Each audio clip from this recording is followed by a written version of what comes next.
क्योंकि हम जैसा चाहे वैसा ही, कोई जरूरी तो नहीं।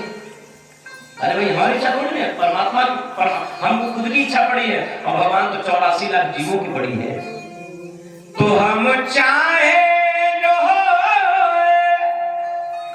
जरूरी नहीं, आशाएं हो पूरी जरूरी नहीं। आज अर्जुन जी महाराज सोच रहे हैं, मूक हो गए हैं, एकदम अस्त्र शस्त्र कहीं कुछ काम नहीं, और भगवान अर्जुन जी को लूट करके रथ में जितना सामान था सब लूट लिया, और 16,108 पत्नियों को हरण कर जंगल में लेकर चले गए। भगवान स्वयं अर्जुन जी गांडी धनुष को देख रहे हैं, जो इधर पत्थर छिटा हुआ है, गिरा हुआ है, और रो रहे हैं कि है धनुष महाभारत के युद्ध में वज्र बनकर दुश्मनों पर गिरता था, आज तू बिखरा हुआ है। मानो जैसे इंद्र का, मानो जैसे अर्जुन जी का वह गांडी धनुष अर्जुन से कह रहा हूं कि हे अर्जुन, मैं भी चमत्कार तुम्हारे साथ तभी तक दिखा सकता था जब तक ईश्वर की शक्ति तेरे पास थी। भगवान की शक्ति जब हट जाती है ना तो गांडी धनुष से बेकार हो जाता है। ईश्वर की कृपा जब जीव के ऊपर से हट जाती है तब अर्जुन जी रोते बिलखते जो घर पहुंचे, 3 माह का समय बीत गया।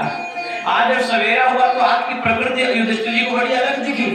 जगह जगह सियार भेड़िए रो रहे हैं, सूर्य उदय बड़ा देर से हुआ, वृक्षों में वो तन्मयता नहीं, मौन उदासी ऐसा जान पड़ा था मानो क्या हो गया दुनिया को। पहले जहाँ शीतल मंद सुगंध हवाएं चलती थी, जगह जगह पक्षी कलरव करते थे। इस भौतिकवादी युग ने, इस इंटरनेट के जमाने ने पेड़ों पर से पक्षियों की आवाज भी गायब कर दिया है, और हम लोग इतना इंटेलिजेंट और इतना आगे न हो जाए कि इंसान की आवाज भी गायब हो जाए, इतना आगे न हो जाए कि इंसान की आवाज। 3 स्थिति है आदमी की, जन्म, विकास और तीसरा ह्रास। आदमी विकास करे लेकिन इतना विकास न करे कि वह मृत्यु कारक हो जाए, घातक हो जाए इंसान के लिए। हम लोग जितने लोग यहाँ बैठे हैं, तो देखा जाए सूक्ष्मदर्शी की दृष्टि से तो यहाँ सब रेडिएशन ही, चारों तरफ रेडिएशन ही रेडिएशन होगा, चारों तरफ। हम लोग घर में मोबाइल चला रहे हैं, सब रेडिएशन से ही तो चल रहा है। आज पक्षी क्यों इतने जीव जंतु मर रहे हैं? तो वो उदासी चली गई प्रकृति से। जब प्रकृति से वो उदासी चली गई तो युधिष्ठिर चिंतित हुए कि अर्जुन अभी तक आए नहीं, बात क्या है। तब तक एक दौड़ा आया, बोला महाराज अर्जुन जी आ गए, लेकिन उनकी स्थिति है बड़ी विचित्र। उनके जो है अंग वस्त्र जो है कि सब फटे हैं, सर का बाल बिखरा हुआ है, धूल धक्कर शरीर पर लगा है, गांडी धनुष भी नहीं दिखाई दे रहा, पैदल आ रहे हैं। चारों भाइयों के उनकी आबादी के लिए वहां पहुंचे तो देखा कि अर्जुन जी एकदम रो रहे हैं। अर्जुन जी को हिलाया डुलाया, युधिष्ठिर जी ने पूछा भैया बात क्या है, क्या हुआ? भगवान को छोड़े तुम हस्तिनापुर गए थे, द्वारिकापुरी गए थे, क्या हुआ? बहुत पूछने के बाद तब अर्जुन जी की आंखों में आंसू, और उन्होंने रोते हुए कहा कि भैया अब हम लोग के प्राण वल्लभ भगवान कृष्ण नहीं रहे, वे धराधाम को छोड़कर चले गए। तो युधिष्ठिर जी कहते उसमें रोने वाली क्या बात है? अरे भाई जो आया उसको एक दिन इस धराधाम से जाना ही जाना है, मृत्यु ही तो यथावत सत्य है, चाहे कोई भी हो। जो मृत्यु लोक में आया है, तुलसी और धरा को यही हो प्रमाण, जो खरास और झरा, जो बरास और उतारने हो। जो खरा एक दिन झरेगा, जो बरा एक दिन बुझेगा, पक्का है बुझना है। दीपक बुझने को जलता है, मरण सदा से सदा ही जन्म के आंचल में पलता है, दीपक बुझने को जलता है। सोचा समीर ने इसे बुझा दूं, बुझा नहीं पर जलने वाला, विघ्न आई पर रुका नहीं, कर्तव्य मार्ग पर चलने वाला, बुझा पूर्ण कर्तव्य निभाकर रुक जाना तो निर्बलता है, दीपक बुझने को जलता है। तो जन्म हम सब जी किस लिए रहे? मरने के लिए जी रहे हैं, एक दिन मरना ही है।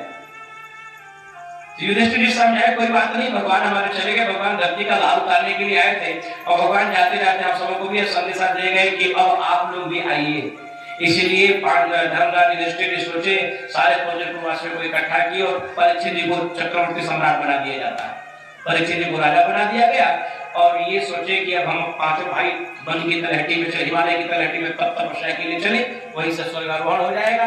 तो इन्होंने सोचा हम तो चले ही चले, अपने सारे सगे संबंधियों को ले चला जाए। कौन कौन? विदुर, धृतराष्ट्र, गांधारी, विदुर जी को भेजे कि आप जाइए जाकर धृतराष्ट्र और गांधारी को कह दीजिए आज कौरवों का विनाश कराने में सर्वाधिक अधिकार या हाथ किसी का रहा है तो इन्हीं दोनों अंधार जी का रहा है। ये जो मौन थे, विदुर जी गए जाकर धृतराष्ट्र और गांधारी को दोनों को प्रणाम कर पूछते हैं महाराज एक बात बताइए, अरे आपके पुत्र तो अब रहे नहीं, आपने अपने पुत्रों से अपने भाई के पुत्रों को लड़वाया, उनमें सारे आपके पुत्र मारे गए, आपके भाई के पुत्र जीवित हो गए, जीत गए, तो वे लोग आपको भोजन देते हैं कि नहीं, प्रेम करते कि नहीं आपको? बोला नहीं, बहुत मानते हैं, पांडव हमको बहुत प्रेम करते हैं, बहुत मानते हैं। विदुर जी गए कि चुल्लू भर पानी में नाक रगड़ो और मर जाओ। ये अपने पुत्रों से पांडवों से युद्ध करवाया और युद्ध करवाने के बाद तुम्हारे पुत्र मारे गए तो उन अपने दुश्मनों के अनाज को खा रहे हो, खा करके उन्हीं के बलबूते पर जी रहे हो, चुल्लू भर पानी में डूब मरना चाहिए। विदुर जी ने बहुत समझाया और अंत विदुर जी साक्षात धर्म के अवतार थे, धर्म के अवतार थे। एक महात्मा जी थे मांडव्य जी, उनके श्राप के कारण धर्मराजी विदुर बनकर के वेदव्यास जी के दासी के द्वारा उनका जन्म हो जाता है। तो विदुर जी समझाए और समझा करके धृतराष्ट्र गांधारी को भी ले आए, कुंती द्रौपदी सुभद्रा आदि के साथ ये पांचों भाई पांडव लोग हिमालय की तलहटी की तरफ तपस्या करने निकल जाते हैं परीक्षित जी को राजा बनाकर। बोलिए हनुमान जी महाराज की। परीक्षित जी को राजा बनाकर लोग तपस्या करने निकल जाते हैं। अपने सत्य सनातन धर्म का यह नियम रहा है और सत्य सनातन धर्म का ही प्रत्येक धर्मों का यह नियम रहा है कि जब चौथापन आ जाए तो व्यक्ति को चाहिए कि संसार से मन को हटाकर और वह अब भगवान की तरफ लगाए, क्योंकि संसार यदि चौथापन में यदि आप संसार में मन लगाए रहिएगा तो सिवाय चिंता का, सिवाय दुख और परेशानी का कुछ हाथ लगने वाला नहीं है। क्योंकि चौथापन में शरीर काम करती है, न बुद्धि काम करता है। क्षण भर में आदमी नाराज हो जाएगा, क्षण भर में जो है कि मान जाएगा, आंखों से कुछ दिखाई नहीं देती है, कान से कुछ सुनाई नहीं देता है, शरीर से 50 किलो का वजन नहीं उठता है। वृद्धावस्था की स्थिति यही रहती है। इसलिए वृद्धावस्था में व्यक्ति को एक चीज चाहिए, क्या? बोला सारे चिंताओं को छोड़ दीजिए, अब जो है वो झेलेंगे, अब आप कम से कम आप अपना परलोक बना लीजिए। ये नियम रहा है अपने धर्म का। बाबा रामायण लिखते कि चौथे पन निप कानन जाई, चौथा पन जब आ जावे तो कानन चले जाइए। लेकिन भोजपुरी वाले, हमारे यहाँ भोजपुरी वाले एक चीज कहावत है, भोजपुरी वाले कहते हैं कि चौथे पन जो निप कानन नहीं जाई, नाती पोता बेटा बेटी से कानन जरूर जाई। हो रहा है कि नहीं हो रहा है? एकदम स्पष्ट देखने को मिल रहा है समाज में। बोलिए हनुमान जी महाराज की। इसलिए भैया जब घर में बहू आ जाए, बेटा आ जाए, बेटा का विवाह हो जाए, बहू आ जाए, बहू बेटा को घर का मालिक बनाइए, 2 रोटी समय से पाइए, कहीं किनारे पड़ गए, भगवान का भजन करिए। लेकिन घर में बहू और सास माता जी में लड़ाई होती क्यों है? सास नाम है, सास। हाँ, बहू को जब 1 मिनट सांस न ले बैठे सो सास माता। लेकिन एक बात बता दे, बहू और सास में झगड़ा एक शर्त पर कभी नहीं होगा। सास माता बहू को बहू कहना हटाकर बेटी कहना शुरू कर दे, और बेटी जो है सास माता कहना शुरू कर माता जी कहना शुरू कर दे। ये समझ लें कि हमारी एक माँ छुट्टी, एक माँ मिल गई, और माता जी लोग ये सोच रहे कि हमारी एक बेटी घर से गई, दूसरी बेटी घर में आ गई। यदि उसको बेटी बना लीजिएगा वही झगड़ा समाप्त हो जाएगा। लेकिन जब तक बहू बनाइएगा तब तक झाड़ू कहाँ नहीं लगा, कहाँ लगा, ये नजर में रहेगा। कब बर्तन मारा गया, कब नहीं मारा गया, ये समस्या रहेगी। कब सो रही है, कब जग रही है, ये समस्या रहेगा।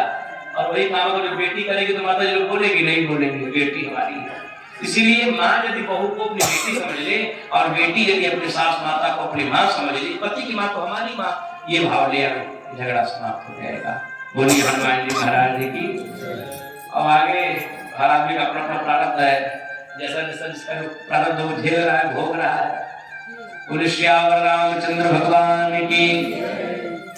अब ये लोग चले गए चौथे पन हिमालय की तलहटी की तरफ तपस्या करने के लिए। परीक्षित जी महाराज राजा बने और परीक्षित जी का नाम पूरे चक्रवर्ती सम्राट हुए। गौ ब्राह्मण संत महात्माओं की सेवा करना, क्यों? क्योंकि भैया एक महाराज अर्जुन जी के नाती थे।